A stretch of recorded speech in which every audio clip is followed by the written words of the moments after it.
этого есть.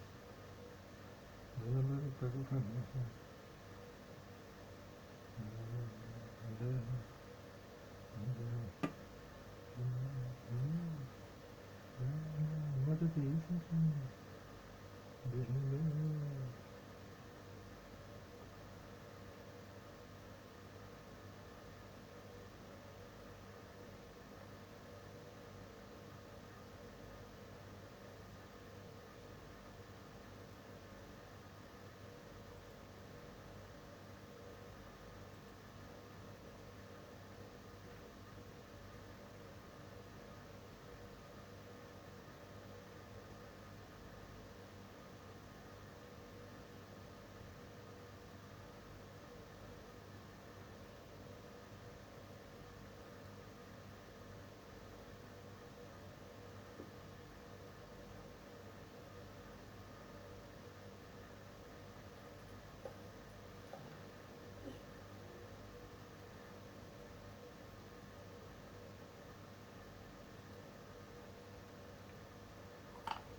Я готовлюсь к одному делу.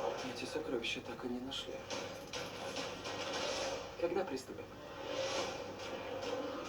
О, боже! Простите! Вы все еще здесь?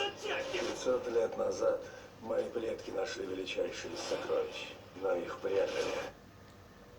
I want to talk about a surprising way to cleanse toxic kidneys. What you have to realize is that the kidney is just as important as the liver in detoxification. In fact, they work together because the liver does something called phase 1, phase 2 detoxification.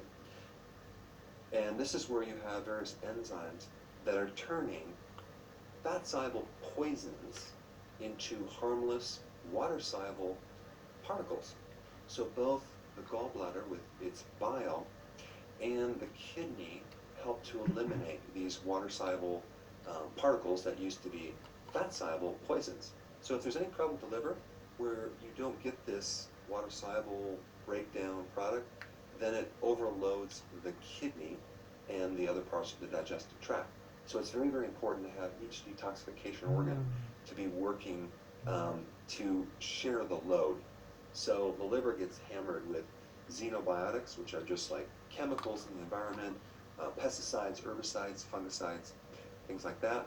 Steroid byproducts from your own body's production of steroids. That would be like estrogen, progesterone, cortisol, things like that. And then drugs, okay, medications, just hammer the liver and the kidneys. Then we have glyphosate, which is in our entire food supply. Not to mention it's in the water, it's in foods, it's all over the place. And then you have things like PCBs, which are chemicals in plastics. So the water bottle that you drink, the plastic that you microwave your lunch in, all can leach out these chemicals. And your liver and your kidney have to deal with them. So each year more chemicals are being pumped out and our environment is becoming more and more toxic. So our bodies are having to deal with this and detoxify them. So the kidneys get rid of certain protein byproducts and eliminate urea, ammonia, and uric acid. And so if there's kidney weakness, those things can build up and create toxicity. And so the kidney really is just a composite of millions of tiny little filters, okay? It's just filtering things out. And so a really good way to test these little filters is to check something called the GFR, Glomerular Filtration Rate. And that just measures how fast things are being filtered through the kidney. The kidney has to do with heavy metals. The worst heavy metal would be cadmium, because the kidney has a very difficult time getting rid of that heavy metal. And cadmium usually comes from smoking, because it's in the fertilizer that they use to grow tobacco. It's also in commercial soybeans. So cadmium hits the kidney the most out of any body tissue. In fact, 20% of osteoporosis is caused by cadmium toxicity. Then you have mercury, right? Very toxic to the kidneys. Mercury fillings, which I had all mine removed. I think every single tooth in my skull had silver mercury fillings. Also, when you consume larger fish, it can be pretty toxic with mercury. Now, as you age, you lose the ability to filter. A 9-year-old has like 50% of kidney function compared to a 20-year-old. And these chemicals that we're exposed to in the kidney destroy the mitochondria. Then you lose more and more ability to detoxify, and then these chemicals accumulate and they recirculate through the body. Then you have NSAIDs, right? So many people are on those for inflammation. Before you had a good prescription, but as soon as those patents ran out, they became over the counter. And so a lot of people are taking way more of those than they really should. And there's no long-term studies on the chronic exposure to NSAIDs on different body tissue, especially the kidney. But we do know that if you've been exposed to NSAIDs over 3 years, it can cause irreversible kidney damage. Now, the other very important thing I want to talk about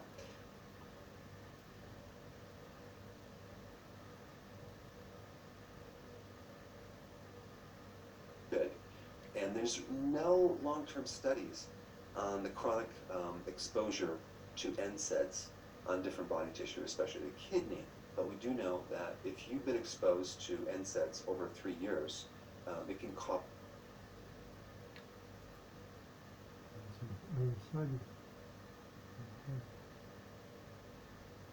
cause irreversible kidney damage. Now, the other very important thing I want to talk about is the consumption of too much sodium and not enough potassium. When people think about potassium, they immediately think that it's bad for the kidneys, but it's not. There's a lot of new science that shows that potassium is kidney protective. It's called nephroprotection. And I put a lot of the research down in the description so you can check it out. But an average person, at least in the US, consumes between 3.4 grams to 4.9 grams of sodium every single day. That's 4,900 milligrams, okay? As far as potassium goes, an average person only consumes 2.1 to 2.6 grams of potassium, when they actually need at least 4,700 milligrams every single day. And when you have too much sodium and not enough potassium, there's 3 big problems. Number 1, you potentially can get high blood pressure. Number 2, heart disease. And number 3, chronic kidney disease. You know, many doctors tell patients, focus on sodium, sodium, sodium, but they don't talk about potassium. The sodium-potassium ratio is way more important than just one of these minerals. If you have enough potassium, you're protected against the excess amount of sodium.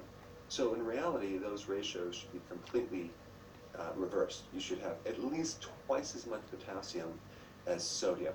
And this is mainly due because of low potassium diets.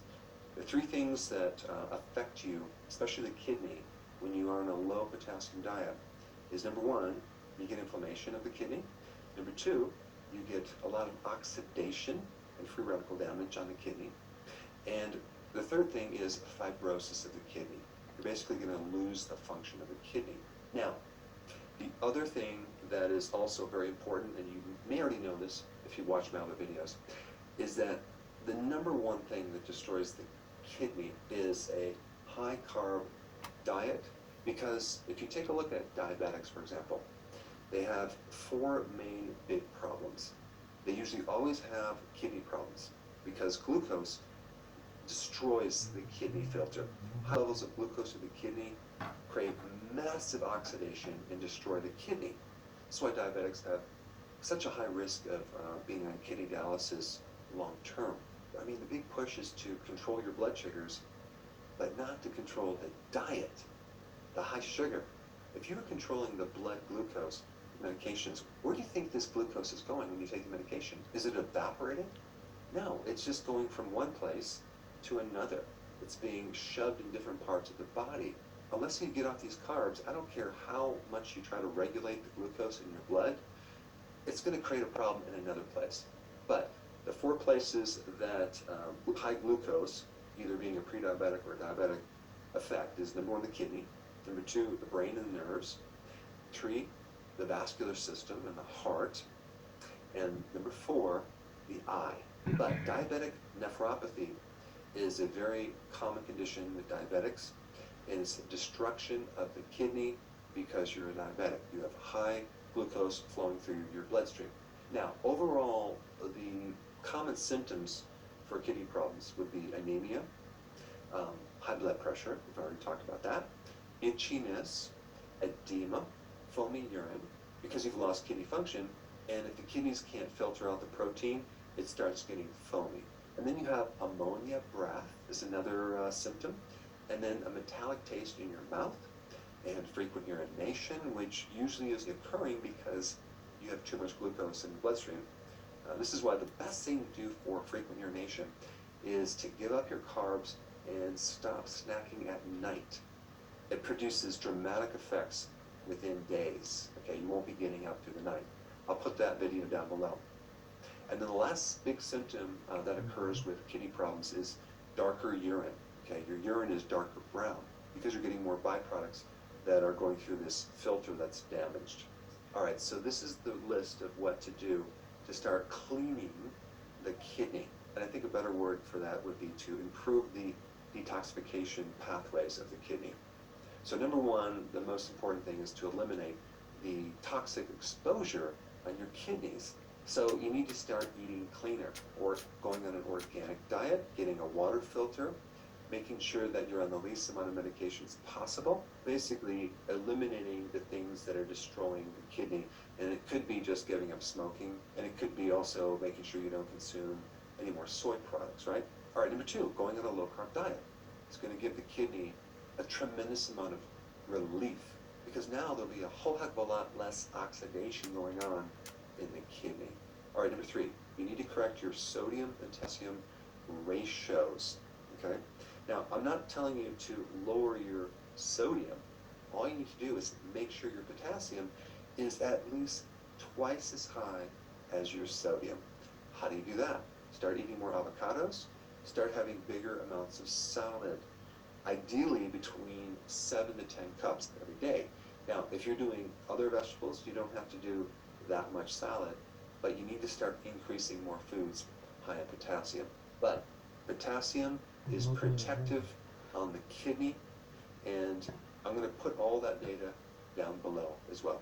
All right, number four, if you have a lot of kidney stress, okay, you don't want to overload it with too much protein. You want to go on a moderate protein diet.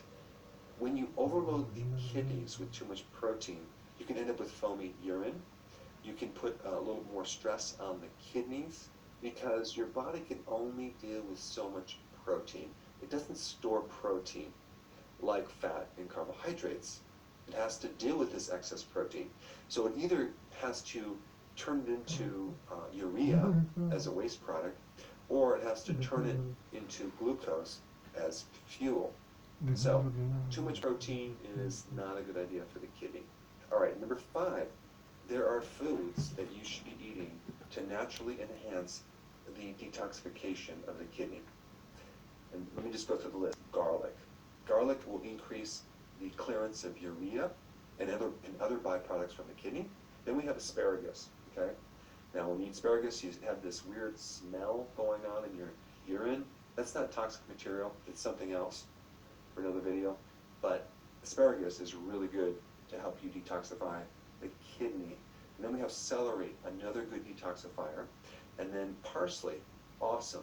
Parsley is also good to help eliminate heavy metals from the body.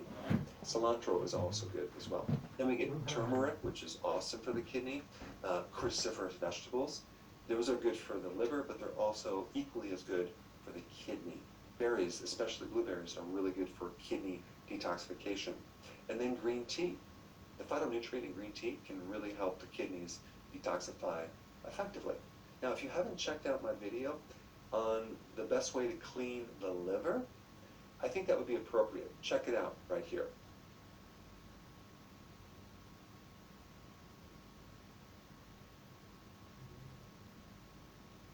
В маске сохнут глаза? Попробуй увлажняющие капли Систейн. Экстра увлажнение твоих глаз. Не проморгай момент.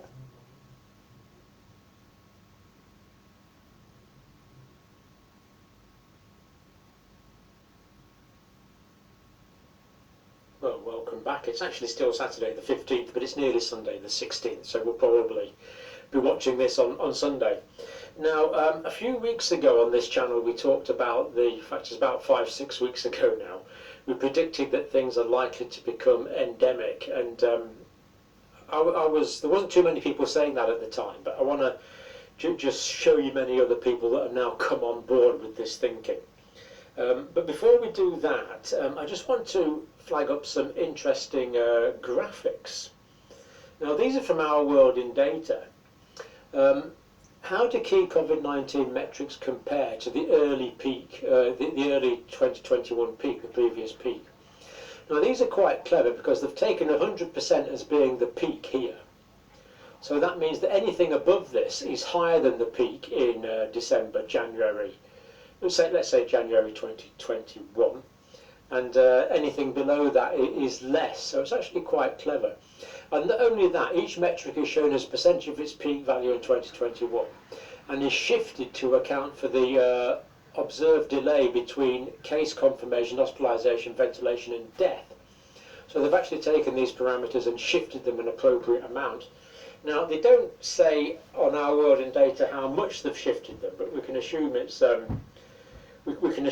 about 10 days from infection to any complications, and about 2 weeks to ventilation, and about 3 weeks or more to death. It will be something around there. So what this actually means is we can actually kind of read these that's the link to them there. It means we can actually read them in kind of I don't want that one. I want that one. It means we can actually kind of read these almost in live time when we can compare all the parameters, because we've actually shifted for the delay. So it's quite clever, really. I must say I thought about doing this myself, but it's actually a bit complicated and never quite got round to it. So I'm pleased they've actually done it. So let's look at some of these now. And this is showing really that the Omicron is so much less virulent. So anyway, they were the cases there in the peak. This is for the UK. So we see that all things went up to there. Well, obviously they all went up to 100%. So you would expect them all to be the same. But now we look at confirmed cases. So first of all, we see that the UK has peaked, but what a high level it peaked at, way higher than previous. And the percentage there is, what is it? 3 times, 300%. And then when we go down and look at the other parameters, the patients in hospital, yes, it's up a bit, but it's only at 50% what it was at the previous peak. Confirmed deaths, round about the 20% of patients ventilated. Again, we haven't seen a rise in patients ventilated. So all of those way less than previous peaks. Now that's for the United Kingdom. This one is for England, which gives a fairly similar picture for England.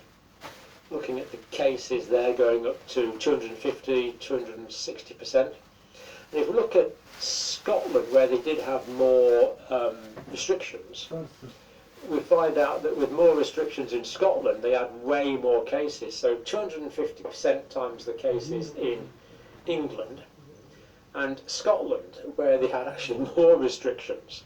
I mean, if you don't live in the UK, what actually tends to happen here is that the UK government makes particular recommendations, and then the Welsh and the Scottish governments, I think, I don't want to be over-cynical, but it looks like they want to be just a little bit different from the English, so they change things a bit. So the Scottish government and the Welsh government had greater restrictions, but they've had massively more cases. So I think the more serious scientific point here is that these increased restrictions in Scotland have actually not helped at all. In fact, the cases in Scotland there are over 600%, whereas in England it was only 250%. So this shows just how transmissible Omicron is, and the restrictions they've put into place in Scotland patently have not worked. Yet there's been all the social and economic inconvenience of that, but they patently haven't worked, because Omicron is so transmissible. As indeed we did predict at the time, it has to be said. Now that's Scotland. What's this one? Oh, this one is Germany. Now Germany was recovering. Germany was recovering from a Delta wave, so some of this in Germany would be Delta, but now it's definitely Omicron. So we can see that the cases now are way higher than they were at the German peak. This is compared to the German peak, which was it was a bit earlier. German peak there was no, it's around about the same, isn't it? It's around about the same time actually. So as we see now, cases going way high with Omicron, and these are going to continue to increase in Germany. They're still in their very exponential increasing phase.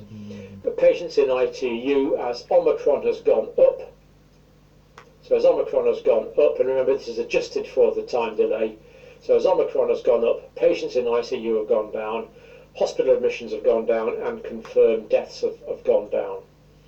And now they are way lower than they were before. So that illustrates there very clearly in Germany. So what we see there is, and again, as we predicted, Omicron is displacing Delta and is associated with less hospitalizations, less deaths, and less patients being ventilated. It's almost as if Omicron is protecting us against the ravages of Delta. Well, it's not almost, almost like that. It actually is that. It's really quite incredible. And we know that Omicron gives immunity against Delta as well. So it's so whatever you make of that, that's the data. If you don't want to accept my interpretation there, you have to accept the data, I'm afraid, because that's, well, unless that's straight from the Robert Koch Institute. Where's next? That is Spain. Wow, confirmed cases in Spain, straight up. Not as high as Scotland, it has to be said. Now, cases still going up there, and unfortunately we are seeing hospital admissions, ICU admissions, and confirmed deaths going up slightly in Spain. But there again, they weren't replacing a Delta like they were in Germany, so there's just about nothing there in Spain. The levels are very low, whereas in Germany we'd had that Delta problem that was being replaced, so the numbers are going down. So even although the Omicron is causing less hospitalizations, admissions, and intensive care ventilations, the sheer volume of cases is having some effect in the Spanish data. Israel, again, massive increase in cases, and again, they've gone from just about nothing. Israel had gone back to, actually Israel had gone back to normal twice, really, there and there. So they're basically they're going from nothing, as they did in South Africa, rather than replacing Delta. So a slightly different situation there. But also we still clearly see that the levels there are way lower than their peaks were. So they're the only countries that our world in data has actually done in that format. But I thought that was remarkably interesting and quite clever. Hopefully they'll get round to doing ones for the States and other countries now. Now I've had lots of questions about this next point. Dr. Calveri is from the European Medicines Agency, and lots of people have been saying to me that he has said that repeat vaccinations,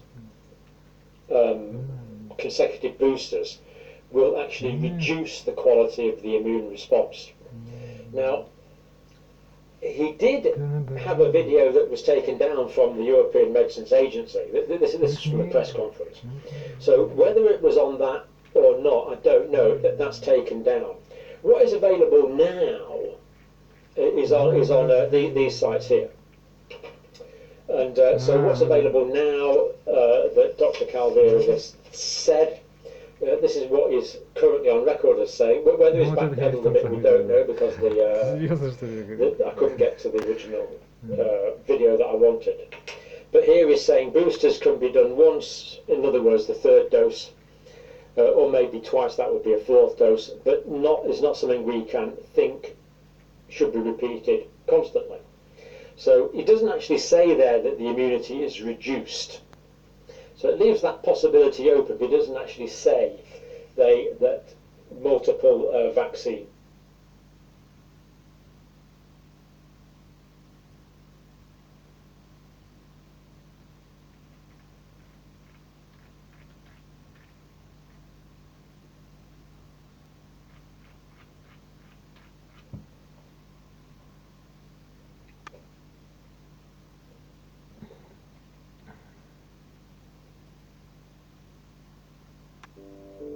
И тебе даже.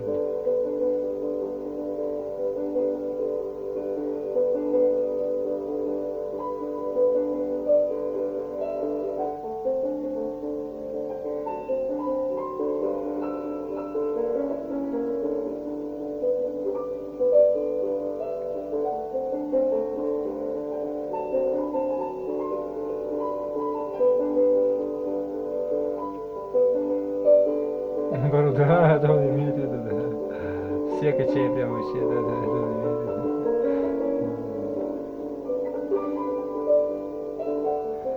Ну это он имел в виду, да наоборот, да, да, да. Блин, что-то не говори, потому что...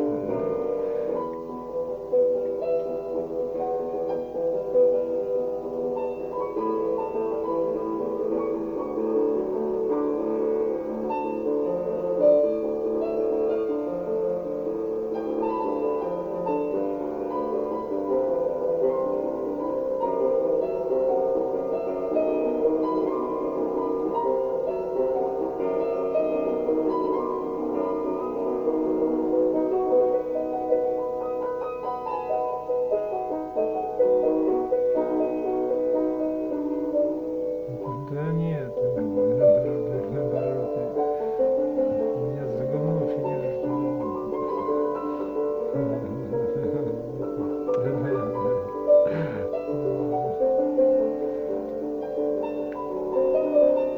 Ну да, видно.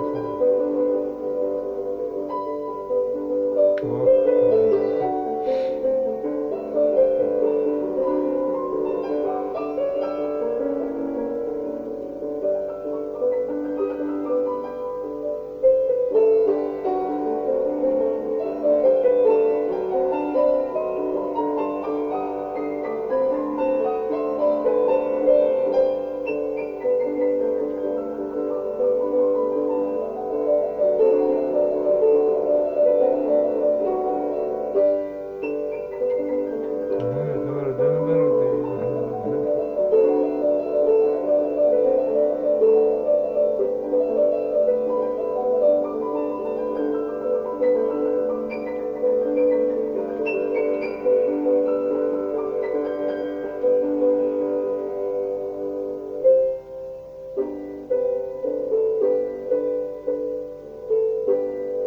ну вот это он имел в виду, да. Ну ладно. Ну хорошо.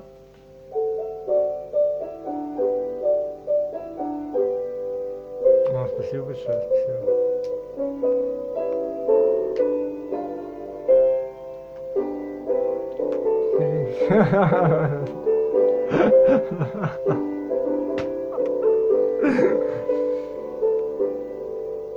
Ну, здесь играли, смотри.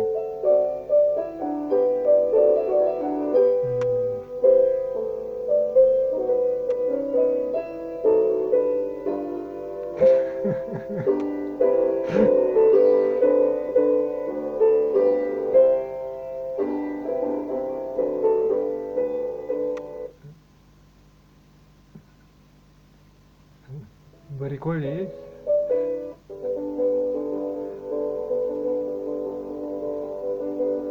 Ну, как говорится, что... Бариколи нет. Ладно. Нет,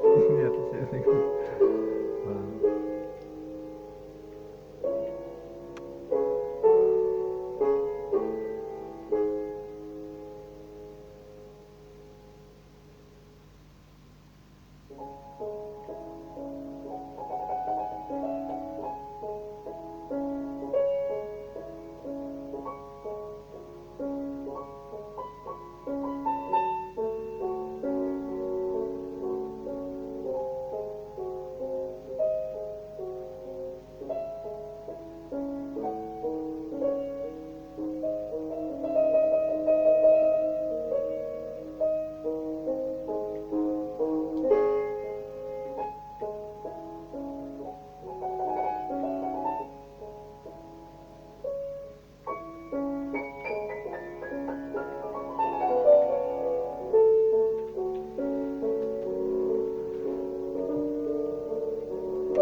что вот надо? Жизнь жить, это что значит делать? Это что надо, в смысле, что надо делать в жизни? Феньки куча вообще делать. Да. Да. Пати, да. Не, я лучше посплю часок, да. Да,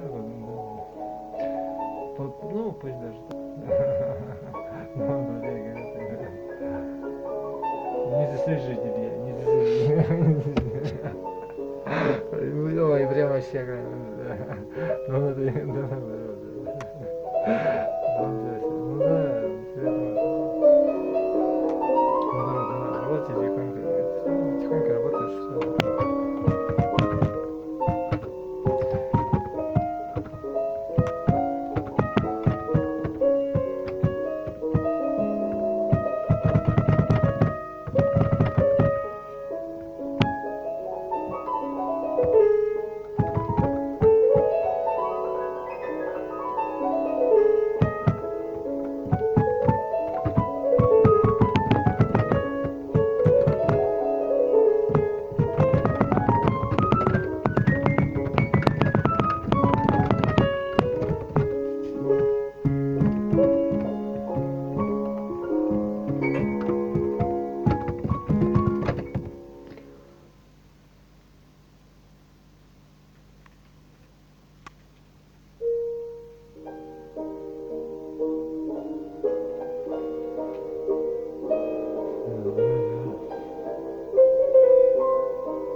досуге или что ты спокойно? А, ну хорошо, отдыхал.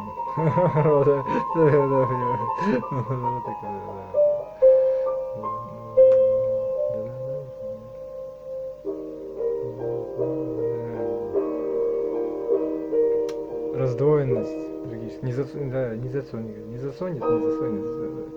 Вот это и есть он самый. Ладно, я не знаю.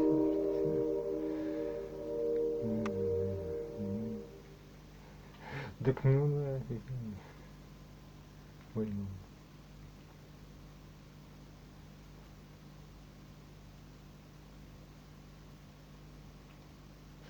Шпинат.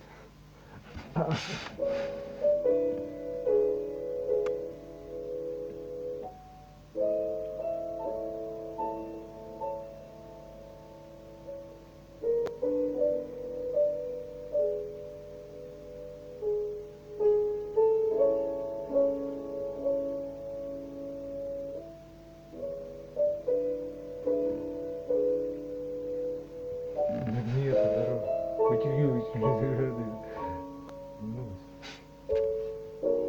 да наоборот, не надо. Это что?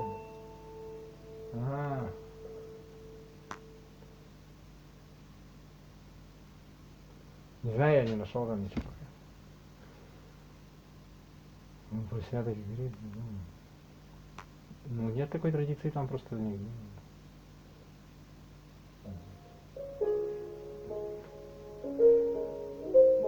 Ну, наверное, ну, может, я не нашел просто. Не знаю, наоборот, там не имеется. Мне как бы, в принципе, да. Ладно. Да,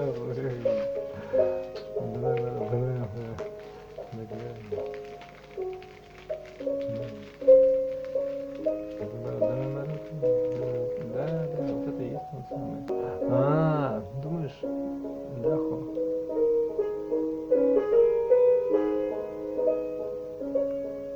Ась? Нет. Баклажан, говорит, гнул тебя нахер. Зашутил. Нет, это вообще. Нет.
Охренеть, просто охренеть.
Наоборот, да.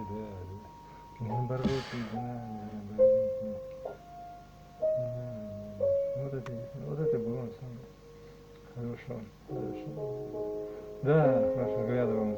Да, вместе мучить, это наоборот, да, это есть он сам. Наоборот.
Плохо ко мне отношение.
Ну,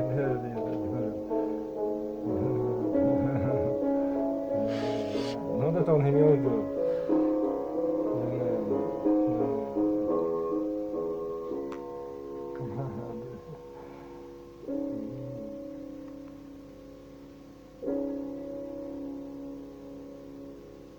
Ну да.